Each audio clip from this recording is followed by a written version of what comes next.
Doctor ortho Ayurvedic oil and capsule. अब दर्द भी घुटने टेकेगा। झारखंड की राजधानी रांची में जोरों पर जनगणना और एसआईआर की तैयारी। रांची डीसी ने पदाधिकारियों के साथ की समीक्षा बैठक में मुख्यमंत्री पंचायत प्रोत्साहन पुरस्कार सह दक्षिणी प्रमंडल स्तरीय मुखिया सम्मेलन कार्यक्रम की तैयारियों की भी विस्तृत समीक्षा की गई। रायपुर में छत्तीसगढ़ कांग्रेस का हमला बीजेपी पर। कांग्रेस प्रवक्ता सुशील आनंद शुक्ला ने भाजपा पर ओबीसी, एससी और एसटी वर्गों के अधिकारों की अनदेखी का लगाया आरोप। रायपुर में सड़क निर्माण में बड़ा भ्रष्टाचार की भेंट चढ़ी बुंदेली सड़क। मेरो ग्राम पंचायत में पीएमजीएसवाई सड़क निर्माण में हाथ लगते ही उखड़ रहा डामर। नर्मदापुरम में चलती एम्बुलेंस बनी आग का गोला, पूरी गाड़ी जलकर राख। समय रहते मरीज को निकाला गया। पुलिस एम्बुलेंस में आग लगने के कारणों की कर रही है जांच।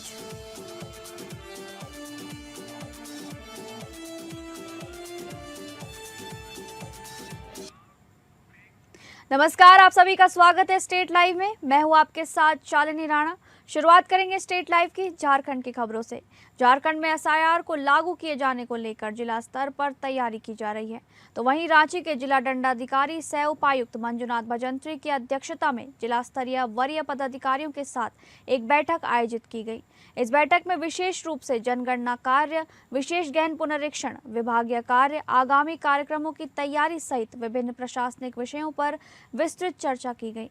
इस दौरान जिला दंडाधिकारी ने सभी संबंधित पदाधिकारियों को निर्देश दिया कि जनगणना कार्य भारत सरकार द्वारा निर्धारित गाइडलाइंस के अनुरूप समयबद्ध एवं त्रुटि रहित ढंग से संपादित किया जाए। साथ ही उन्होंने विशेष रूप से मकान सूचीकरण एवं मकानों की गणना से संबंधित आंकड़ों की पोर्टल में शुद्ध एवं सही प्रविष्टि सुनिश्चित करने पर जोर दिया। इसके अलावा जिले में विशेष गहन पुनरीक्षण को लेकर भी उपायुक्त मंजुनाथ भजंत्री द्वारा सभी अधिकारियों को आवश्यक दिशा निर्देश दिए गए, ताकि कार्य पारदर्शी एवं प्रभावी तरीके से संपन्न हो सके। बैठक के इस अवसर पर आगामी मुख्यमंत्री पंचायत प्रोत्साहन पुरस्कार सह दक्षिणी प्रमंडल स्तरीय मुखिया सम्मेलन कार्यक्रम की तैयारियों की भी विस्तृत समीक्षा की गई।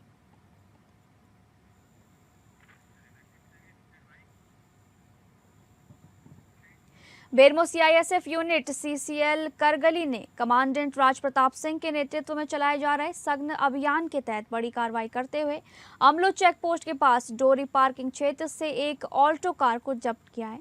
वाहन में अवैध रूप से स्क्रैप लोहा लोड कर ले जाया जा रहा था। सीआईएसएफ टीम के पहुंचते ही चालक अंधेरे का फायदा उठाकर फरार हो गया। तलाशी के दौरान एक बड़ा oxygen cylinder, 5 kilo LPG cylinder, gas cutter, करीब 6 फीट लंबा लोहे का पाइप एवं अन्य लोहे के टुकड़े बरामद किए गए, जिनका इस्तेमाल स्क्रैप काटने में किया जाता है। जब्त वाहन एवं सामग्री को आगे की कार्रवाई के लिए बेरमो थाना को सौंप दिया गया है।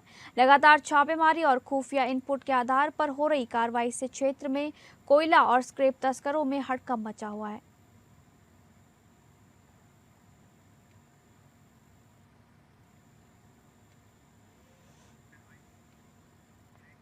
बात करेंगे बिहार से जुड़ी खबरों की। भागलपुर वरीय पुलिस अधीक्षक के निर्देश पर अवैध शराब, आर्म्स और मादक पदार्थों के खिलाफ चलाए जा रहे विशेष अभियान के तहत मधुसूदनपुर थाना क्षेत्र में बड़ी सफलता हाथ लगी है। पुलिस को गुप्त सूचना मिली थी कि दिगदी गांव में अवैध मादक पदार्थों की खरीद बिक्री की जा रही है। सूचना के सत्यापन के बाद पुलिस अधीक्षक नगर के निगरानी और अनुमंडल पदाधिकारी नगर 2 के नेतृत्व में एक विशेष टीम का गठन किया गया। टीम ने दिगदी गांव में छापेमारी की, जहां कुछ संदिग्ध लोग पुलिस को देखकर भागने लगे। सशस्त्र बल की मदद से सभी संदिग्धों को खदेड़कर पकड़ लिया गया। तलाशी के दौरान आरोपियों के पास से 8.15 ग्राम ब्राउन शुगर और 8,650 रुपए नकद बरामद किए गए हैं। पुलिस ने सभी आरोपियों के खिलाफ संबंधित धाराओं में मामला दर्ज कर आगे की कार्रवाई शुरू कर दी है। फिलहाल पुलिस पूरे नेटवर्क की जांच में जुटी हुई है और इस मामले में और भी गिरफ्तारियां हो सकती हैं।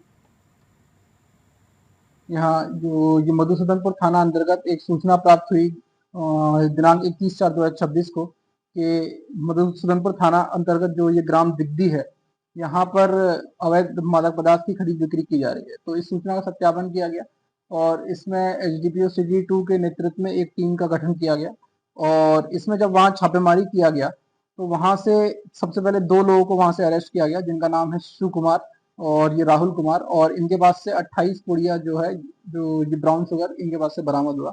और इन्हीं की निशानदेही पर फिर जो है 5 लोगों को और इसमें अरेस्ट किया गया और उनके पास से 6 पुड़िया इसमें मतलब बरामद हुई।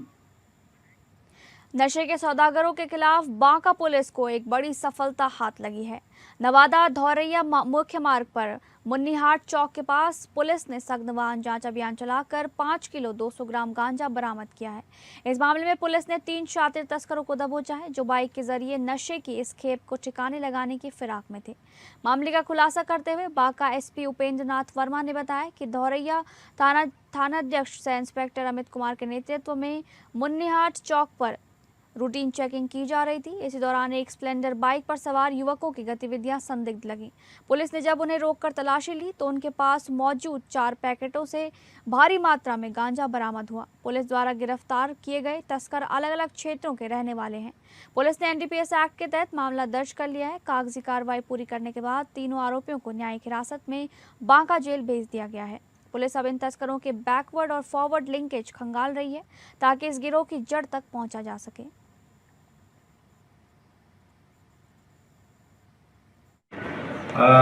कल अपराध नियंत्रण के दृष्टिकोण से वाहन चेकिंग अभियान चलाया गया था समस्त जिले में।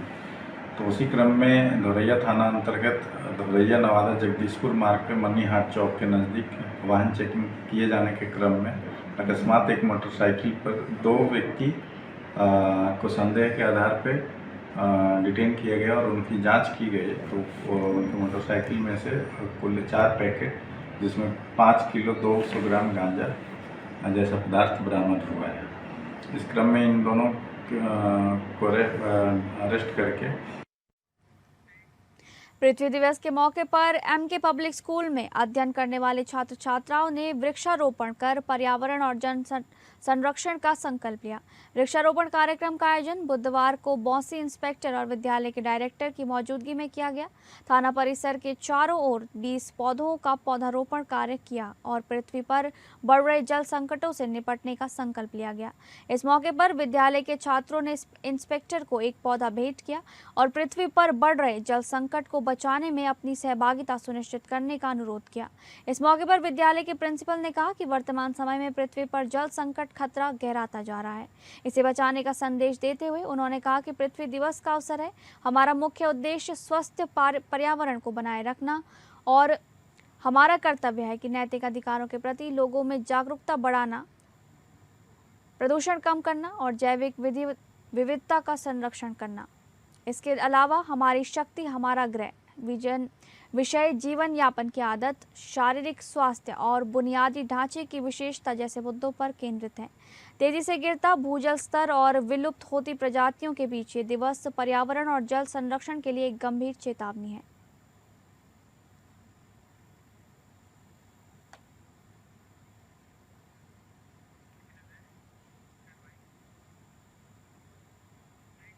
अब बात करेंगे छत्तीसगढ़ से जुड़ी खबरों की। छत्तीसगढ़ के उप मुख्यमंत्री अरुण साव ने धर्मांतरण के मुद्दे पर बड़ा बयान दिया है। उन्होंने कहा कि धर्मांतरण राज्य के लिए एक गंभीर चुनौती रहा है, लेकिन सरकार बनने के बाद ऐसे मामलों में सख्त कार्रवाई की गई है। साथ ही विधानसभा से इस संबंध में कठोर कानून भी पारित किया गया है, जिससे इस पर रोक लगाने में मदद मिलेगी। डिप्टी सीएम ने कहा कि कानून के साथ साथ समाज को भी जागरूक होने की जरूरत है, ताकि धर्मांतरण जैसी गतिविधियों पर प्रभावी नियंत्रण किया जा सके। उन्होंने सरकार की ओर से उठाए गए कदमों को आवश्यक बताते हुए कहा कि इससे सामाजिक संतुलन बनाए रखने में मदद मिलेगी। वहीं कांग्रेस पर हमला करते हुए अरुण साव ने कहा कि पार्टी के नेता निम्न स्तर की राजनीति कर रहे हैं और प्रधानमंत्री के खिलाफ जिस तरह की भाषा का इस्तेमाल किया जा रहा है वो लोकतंत्र का अपमान है। उन्होंने कहा कि ये देश के 140 करोड़ लोगों का भी अपमान है और कांग्रेस की गिरती राजनीति को दर्शाता है। डिप्टी सीएम ने इन बयानों की कड़ी निंदा करते हुए इसे दुर्भाग्यपूर्ण बताया।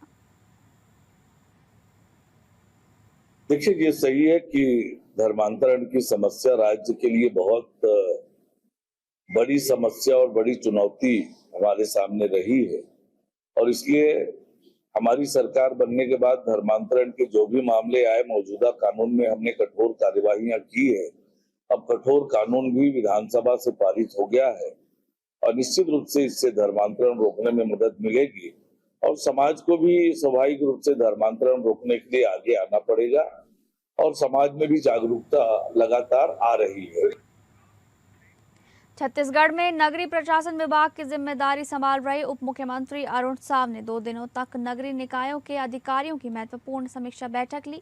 इस दौरान पेयजल, स्वच्छता, अवैध प्लांटिंग को रोकने के लिए उप मुख्यमंत्री अरुण साव ने सभी अधिकारियों को जरूरी निर्देश भी दिए हैं।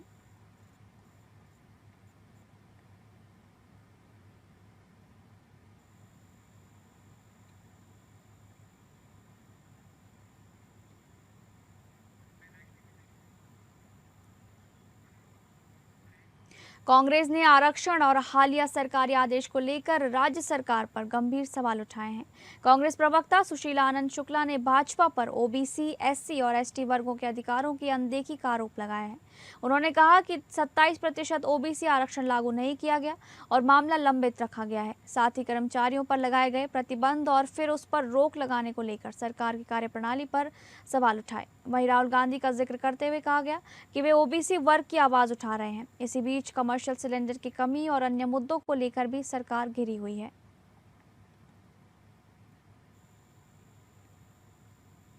भाजपा की डबल इंजन की सरकार की लापरवाही के कारण, मिसमैनेजमेंट के कारण आज छत्तीसगढ़ में उद्योगों के सामने संकट आ गया है। छत्तीसगढ़ के लौह उद्योगों के लिए बड़ी संख्या में एलपीजी की आवश्यकता होती है ताकि लोहे को काटा जा सके। अब पिछले 2 महीने से राज्य में कमर्शियल सिलेंडर उद्योगों को नहीं मिल रहा है, जिसके कारण उद्योग में तालाबंदी की नौबत आ गई। हजारों श्रमिक का रोजगार छिन रहा है और अभी तक सरकार की तरफ से इस दिशा में कोई भी ठोस प्रयास नहीं शुरू किया गया है। न उद्योग मंत्री का कोई बयान आया है, न मुख्यमंत्री की तरफ से कोई बयान आया, न कोई पहल की गई और इसके कारण छत्तीसगढ़ राज्य में बेहद ही गंभीर स्थिति उद्योगों के सामने, मजदूरों के सामने पैदा हुई है। कांग्रेस पार्टी मांग करती है कि सरकार उद्योगों को तत्काल कमर्शियल गैस सिलेंडर उपलब्ध कराए।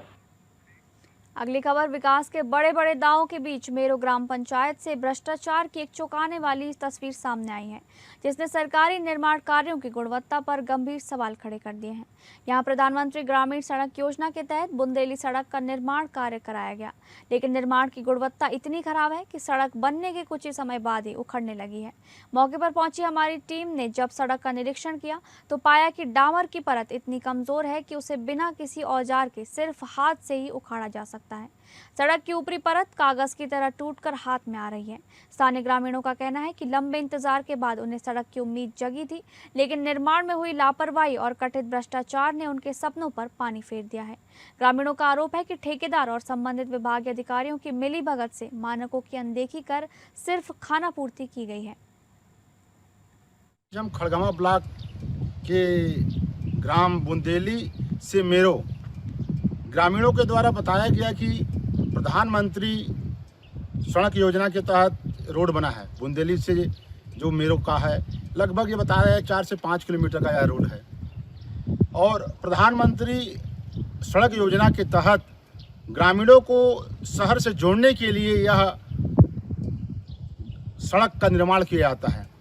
और आपको बता दें कि यहाँ का भ्रष्टाचार इतना बढ़ चुका है कि ठेकेदार रोड तो बना रहे हैं लेकिन पूर्णतः गुणवत्ता विहीन रोड में जो उनके आधार पर जो शासन के द्वारा निर्धारित किया जाता है एस्टिमेट, उसके आधार पर बनाते ही नहीं हैं। मैं आपको साक्षी रूप से दिखाऊंगा कि ये जो मेरो का रोड बना है, आप कैमरामैन से बोलूँगा आप दिखाएंगे। ये देखिए ये रोड बना हुआ है, ये केवल मिट्टी के ऊपर ही ढलाई कर दिया गया है।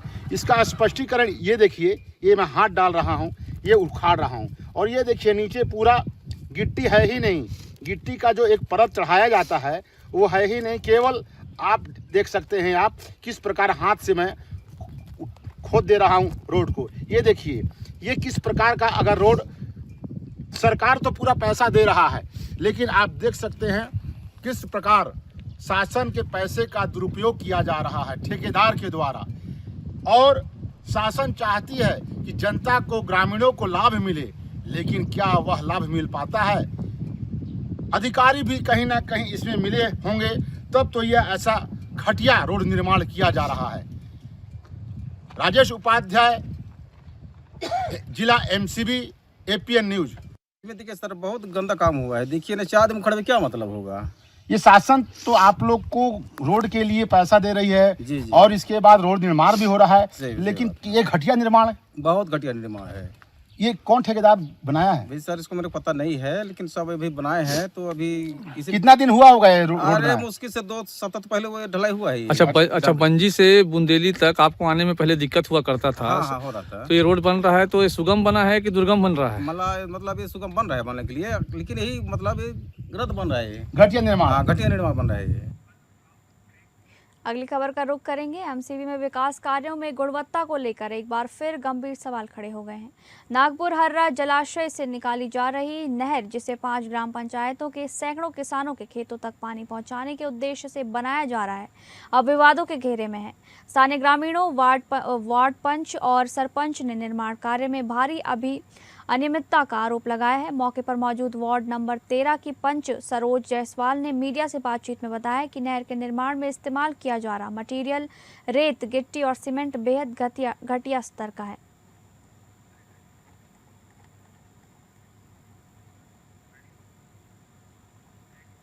क्रिकेट के महान खिलाड़ी सचिन तेंदुलकर अपने परिवार के साथ दंतेवाड़ा पहुंचे हैं। उनके इस दौरे को लेकर पूरे बस्तर क्षेत्र में उत्साह का माहौल है।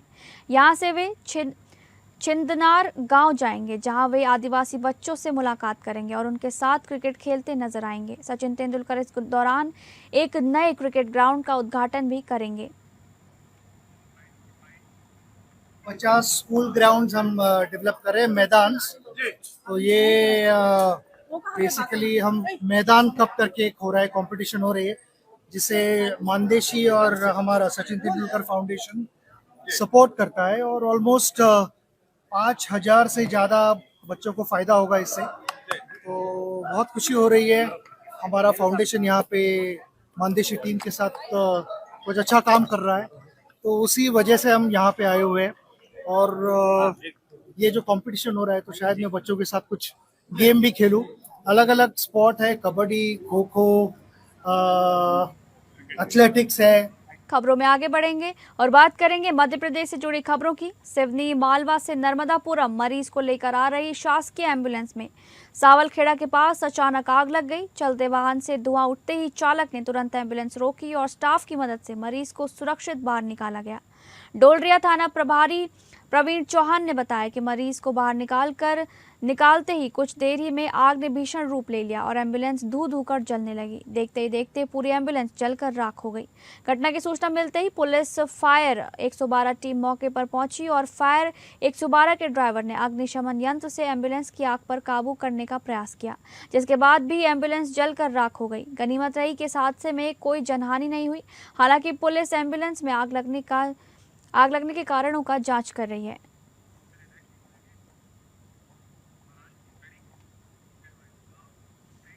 अब बात करेंगे महाराष्ट्र से जुड़ी खबरों की। बदलापुर म्युनिसिपैलिटी की जनरल मीटिंग में शिवसेना और एनसीपी मेंबर्स के बीच तीखी झड़प हो गई। एनसीपी से मंजूर कॉर्पोरेटर प्रभाकर पाटिल ने टीचर एमएलए ज्ञानेश्वर महात्रे के लेटर पर आपत्तिजनक बयान दिया, जिससे महात्रे के भाई और कॉर्पोरेटर वामन महात्रे और तुकाराम महात्रे बहुत नाराज हो गए। इससे हॉल में तीखी झड़प हो गई। इसका असर म्युनिसिपैलिटी कैंपस में देखने को मिला। शिवसेना के वर्कर्स बड़ी संख्या में इकट्ठा हो गए और पुलिस के सामने हंगामा करने लगे। इससे कुछ देर के लिए यहां तनाव का माहौल बन गया, खासकर जब हॉल में राड़ा था। तो पुलिस की मौजूदगी में इतनी बड़ी संख्या में वर्कर्स म्युनिसिपैलिटी कैंपस में कैसे घुस आए, ये सवाल उठ रहा है।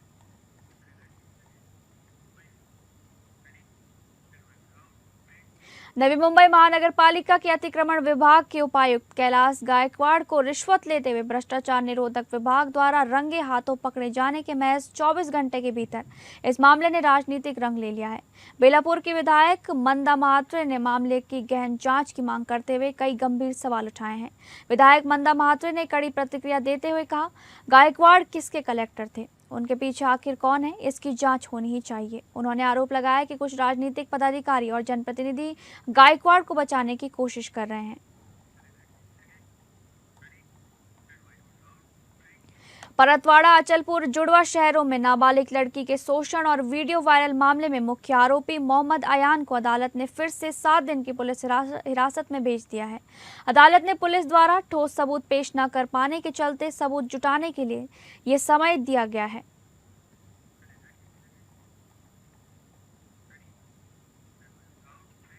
अंबरनाथ में होटल एस3 पार्क में 26 वर्षीय युवती की संदिग्ध मौत मामले में बड़ी खबर सामने आई है। जांच में अंबरनाथ पुलिस ने भगवान सुभाष लोटे के खिलाफ आत्महत्या के लिए मजबूर करने का मामला दर्ज कर लिया है। पुलिस के अनुसार मामले की जांच जारी है और सभी पहलुओं की गंभीरता से जांच की जा रही है।